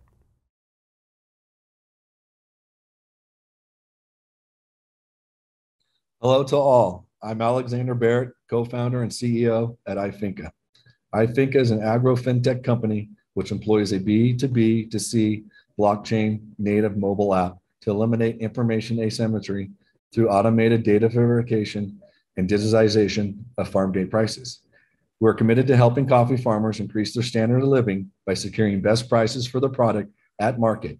We accomplish this through an advanced digital platform that provides transparency and disclosure throughout the coffee supply chain. Our aim is to eliminate forced price taking, which robs farmers of profits and keeps them poor. I would like to highlight some of the key team members. Top right, Jose, third generation coffee farmer, and our COO. Bonnie, bottom left, who spent over 40 years working with some of the biggest names in industry to develop sustainability initiatives. And Jorge, son of a coffee producer and our CTO. Coffee farmers lose billions of dollars every year due to opaque pricing. Small-scale coffee producers, who account for 80% of global coffee, have been forced price takers for generations. Information asymmetry in the supply chain has kept control of farm gate prices in hands of big coffee. Without access to farm gate pricing, this situation will continue unabated. iFinca offers price transparency as well as verification of sustainability claims throughout the coffee supply chain. Our integrated app, blockchain, and QR code technology provides complete price and sustainability information unavailable until now. We connect the coffee producer as an equal stakeholder on a digital platform while eliminating the information asymmetry that is handicapping the producers. We also help companies build brand equity by making their impact statements real, verified, and transparent to consumers. Consumers can easily access and verify businesses' sustainability claims, eliminating greenwashing and marketing hype. As an independent third party, we provide traceability and verified farm gate prices and sustainability claims, removing the hold that large companies have over global producers of soft commodities like coffee. Our app is currently available in 7 languages. All under one mobile app, iFinca uses a 2-part QR code system. First, our consumer-facing QR code, Meet the Farmer, and our encrypted QR code utilized by the rest of the coffee supply chain. Global specialty coffee market was valued at a revenue of $45 billion and a volume of 980,000 tons in 2018. The market is further expected to grow and reach $83 billion in revenue and 1.6 million tons in volume by the year 2025.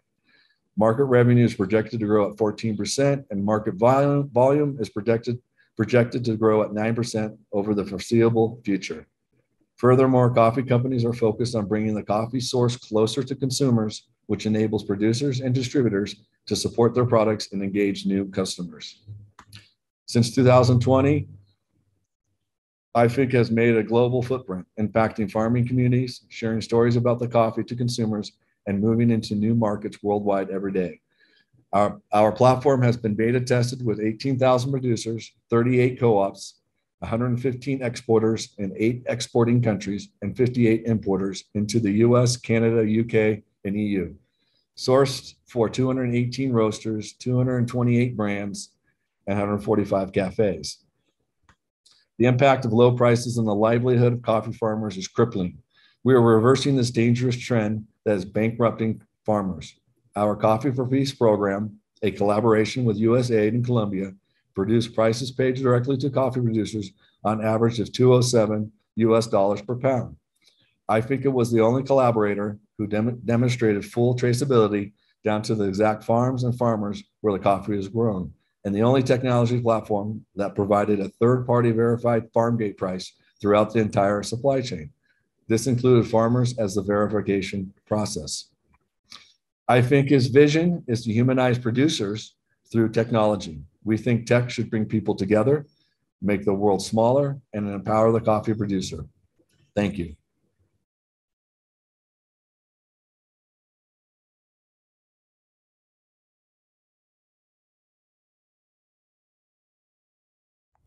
Farm labor is one of the most important occupations in the world, and yet many growers lack access to laborers, and laborers sometimes face unsafe or unethical working conditions. Based in Ecuador, Cosecha Connect increases accountability, traceability, and connectivity between potential employers and employees through their platform. Here to tell us more is founder Rumi Duchisela.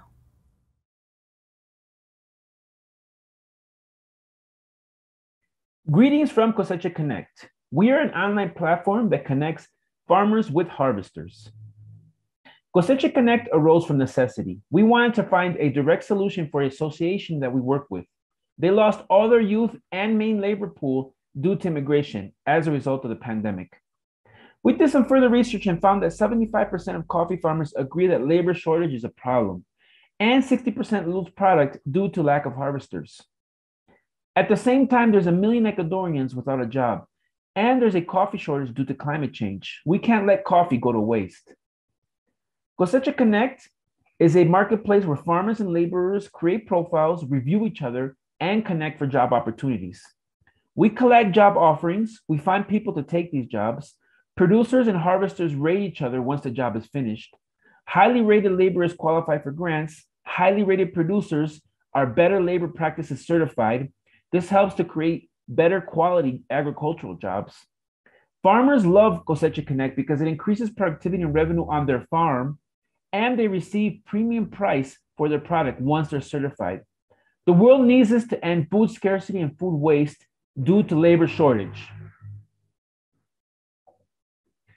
We have multiple revenue streams. We have premium features where farmers can boost job ads. We have third-party advertising. We have sponsorships from agricultural companies.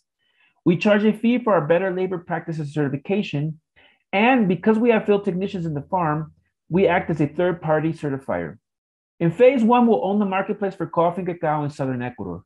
In phase 2, we'll own the marketplace for all agricultural sectors in Ecuador and expand to Colombia and Brazil, starting with coffee and cacao. In phase 3, we'll expand throughout all of South America, becoming Latin America's premium job site connecting farmers and harvesters. Phase 1 is a market size of 100,000 vacant coffee jobs. Phase 2 is a market size of 5 million vacant agricultural jobs in all of Ecuador.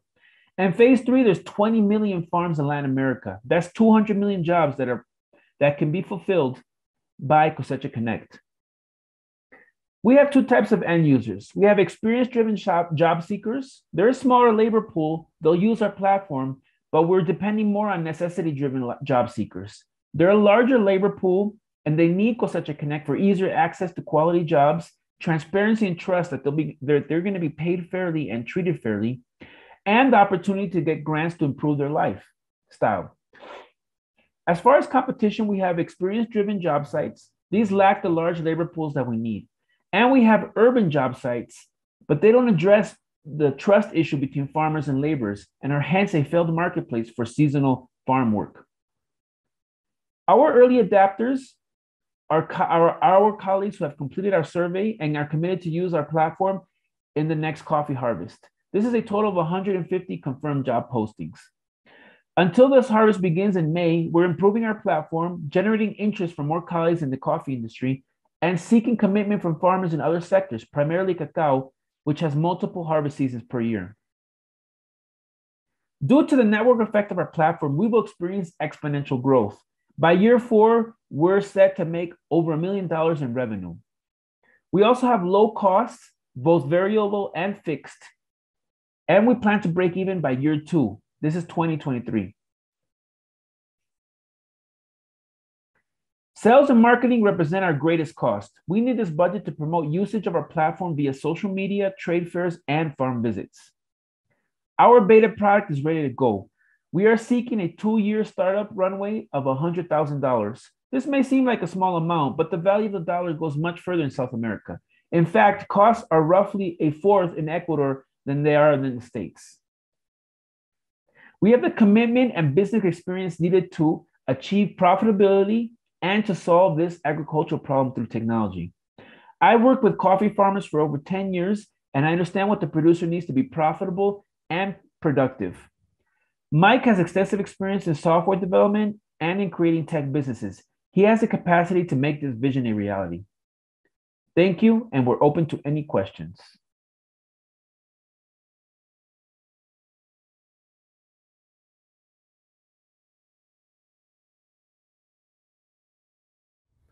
Maintaining freshness and quality of fruit post-harvest is a challenge faced by growers around the world. Based in Mexico, Save Fruit developed a novel post-harvest technology that not only protects fruit from bacterial and fungal diseases, but also extends its shelf life, reducing food waste. Here to tell us more is founder Ricardo Valles Mendoza.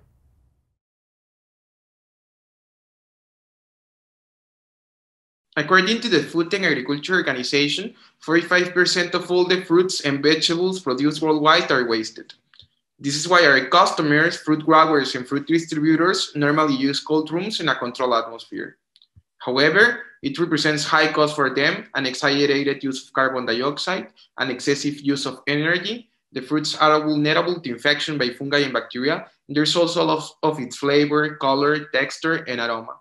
If this were not enough, when the fruit comes out of the cold room, the shelf life of the fruit is reduced. And this is why I assure you that a large part of the fruits from your homes goes directly to the garbage.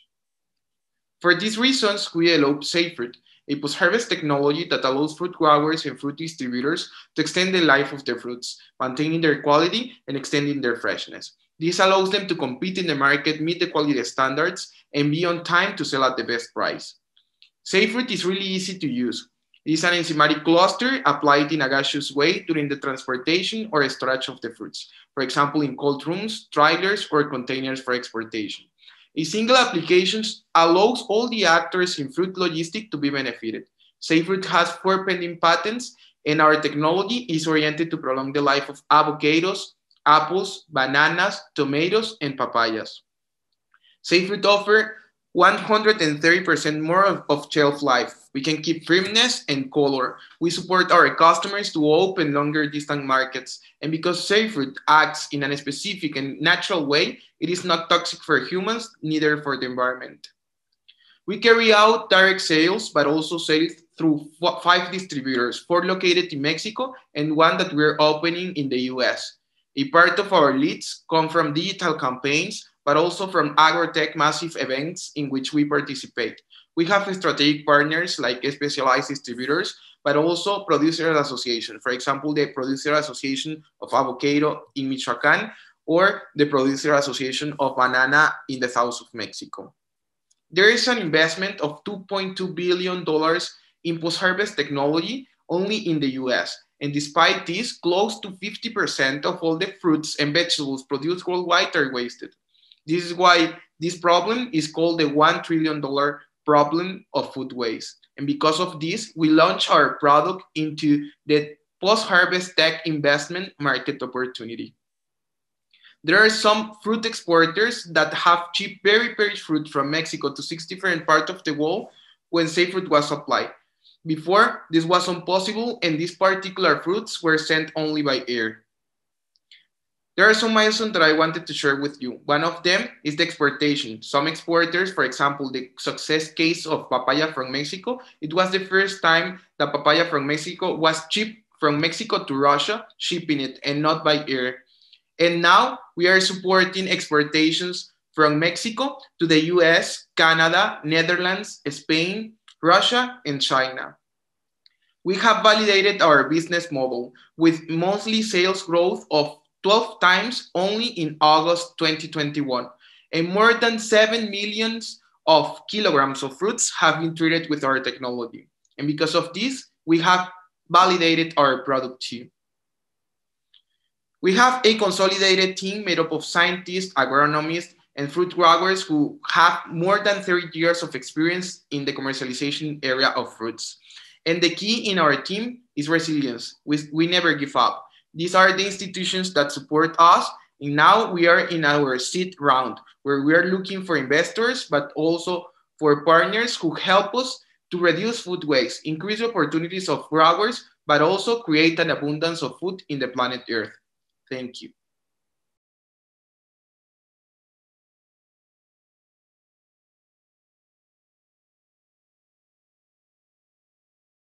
There are few things more important to our environment than forests, and yet deforestation continues at an alarming rate. Based in Mexico, Frontiera utilizes satellite monitoring to analyze and evaluate deforestation, reforestation, and carbon dynamics in agricultural supply chains, giving agriculture the tools to benchmark, report, and adopt practices to better protect our forests. Here to tell us more is Bridget Reed, CEO and co-founder.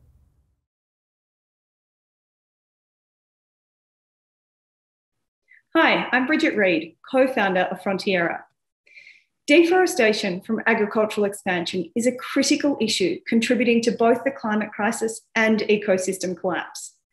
Currently, the world loses 8,000 square meters of tree cover per second, a soccer field per second. By the end of this pitch, 300 soccer fields of forest will have been cleared. The world is very well aware of these problems, of course. Just now at COP26, hundreds of world leaders pledged to eliminate deforestation. These pledges cover 91% of forested areas.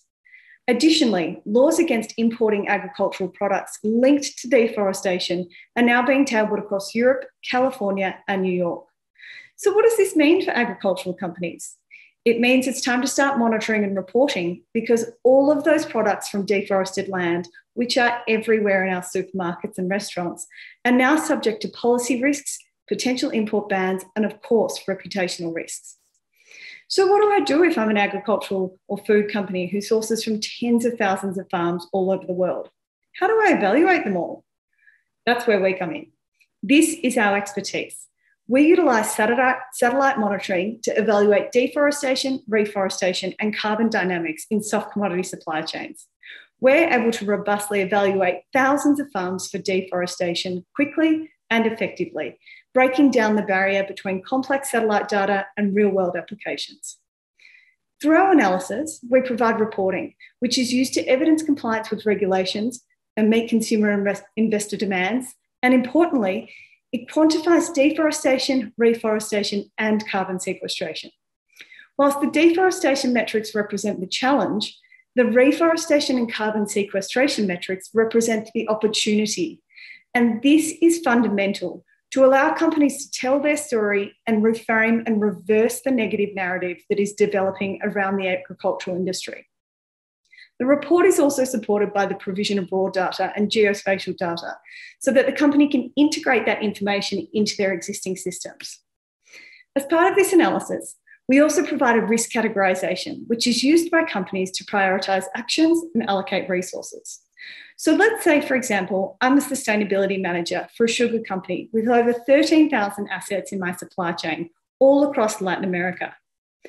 I can see in this analysis that the majority of my plantations are negligible to moderate risk.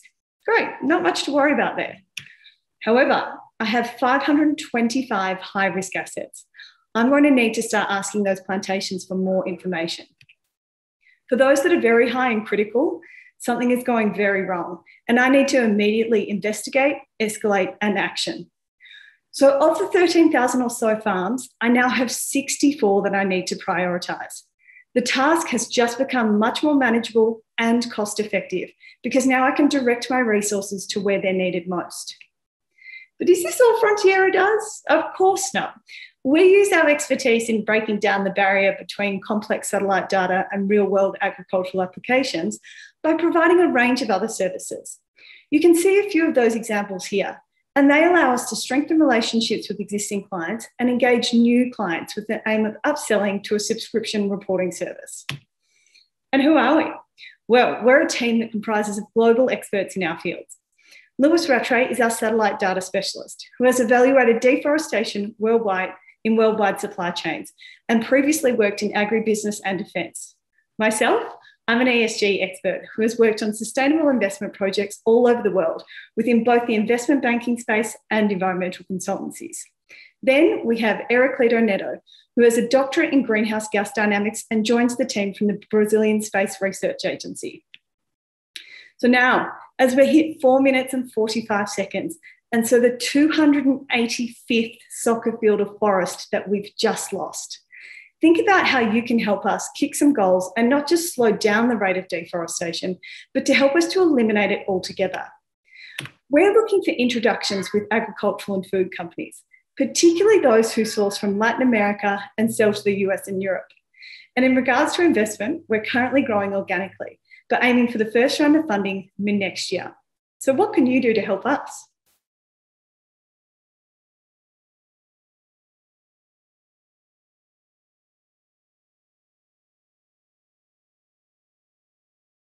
Even in the best conditions, farmers simply don't have time to waste.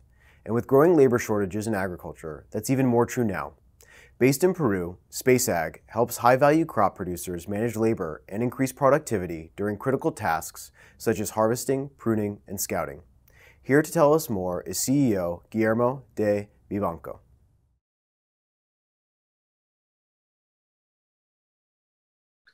Hi, my name is Guillermo de Vivanco. I'm co-founder and CEO of SpaceAg. In SpaceAg, we build software that improves the quality of work and life of farm workers. There's 1 billion people employed by agriculture in the world. 75 million of them are farm workers, people that work in the fields almost every day to make sure that we have healthy food to eat. And although there's a lot of focus on plants as a way to address farm productivity, there's too little focus on people. When people, if they execute their labor tasks poorly related to scouting, pruning, and harvesting, they can make growers lose up to 50% of their margins, and they themselves, the workers, can lose up to 20% of their income. So addressing this problem has a double impact. In SpaceAg, we build software that adapts to the user's unique labor processes, helping them collect and share any type of data in the ground immediately using smartphones for managers to take faster and better decisions. Our software is used for multiple labor tasks by different levels of users within the growers' organizations. Some of the critical use cases, for example, are in harvesting, where field supervisors monitor the quality and the quantity of harvest per person. If they find someone who is tearing or damaging the fruit, they can quickly train them so that the grower can produce less damaged fruits. And also the worker benefits because he's being paid by well-harvested fruit. So if he improves the quality of harvest, he can earn more by the end of the day. In scouting, our app is being used by field scouts and supervisors to quickly detect plant and irrigation problems in the fields. It helps growers because the yields increase and also they can optimize their irrigation systems. But it also benefits the workers who have to walk less miles to find a problem. Usually this work is done under very harsh conditions. And they can also share the information immediately of what they find, so they can avoid typing down the information and sharing it at the end of the day. This means that they can get to their home faster, be more time with their family, and be more productive for the next day. Because of the flexibility and adaptability of our software, it's being used for more than 250 cases along the whole growing season. This recurrency creates stickiness and has helped us reduce our churn to a minimum. We only lost one customer this year. Our focus on people has helped us grow exponentially in a linear market. We have multiplied by 6 the number of users per customer during this year, and we're growing at a pace of 20% per month our user base. We started by providing a farm management software called RaptorView that used satellite and drone imagery to detect irrigation and vegetation problems. However, we realized that the digitalization hurdle was in a lower part of the pyramid, where field scouts and evaluators were using paper and pen to collect data in the field. So we launched RaptorForms, an app that digitizes all data collection in the field, and this helped us increase the number of users per customer from 3 to over 40.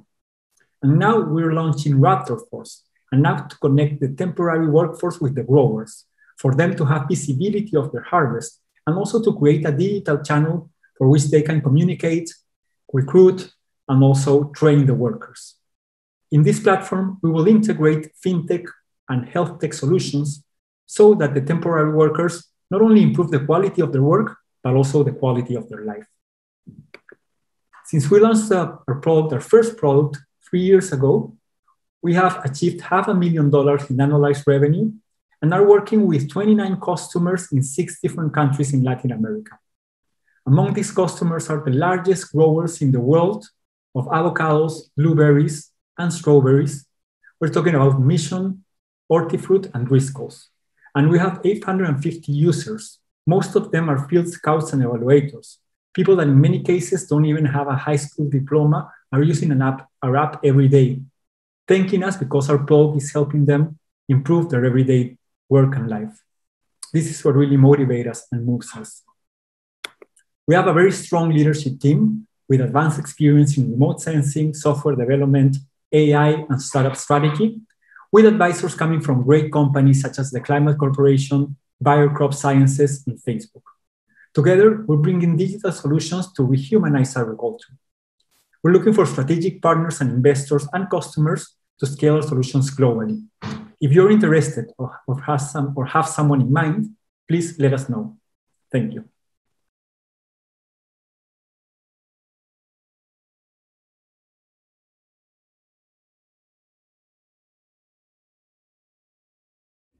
Thank you and well done to our 10 finalists. As a reminder, our awards today are our People's Choice Award, the Female Founder Award, and the Embrapa Award winners, and the overall THRIVE LATAM Challenge winner. Our THRIVE team and judges convened prior to today's event to meet the startups and review the pitches that you saw today, and I'm honored to announce the winners. For the People's Choice Award, the global agri-food tech community have cast almost 1,000 votes with their favorite LATAM startup. And the winner is JetBov. JetBov, who are based in Brazil, are helping farmers make data-driven decisions regarding livestock production, develop management processes, and optimize the use of their farms. Congratulations to the JetBov team. Next, from our total applicant pool, we had dozens of startups apply that were led by women. But one leader in particular stood out from the rest. By recognizing the contributions of inspirational women, we hope to move the dial, creating more diverse and inclusive industry. I'm honored to present the Female Founder Award to Brigitte Reed, co-founder of Mexican-based Frontera. Frontera utilizes satellite monitoring to analyze and evaluate deforestation, reforestation, and carbon dynamics in agriculture supply chains. The Embrapa research winners are Deep Agro from Argentina, Wildlife Biotechnology from Brazil, and PexSmart, also from Brazil. Congratulations to the 3 winning teams. And now for the main award of the day, evaluated based on their team, technology, traction, and more. The THRIVE LATAM Challenge Award goes to Argentinian-based Deep Agro. Deep Agro developed an intelligent weed detection system that saves up to 70% in agrochemicals. Congratulations to the Deep Agro team. And congratulations to all our winners and a spectacular job by all our finalists. Finally, I'd like to say special thanks again to all our partners, judges, mentors, and our team for making this event possible today. And thank you for joining us, and we hope to see you on January 27th for our spotlight on Canadian agri-food innovation. Thank you for tuning in, be safe, and let's continue to advance the future of food and agriculture through innovation.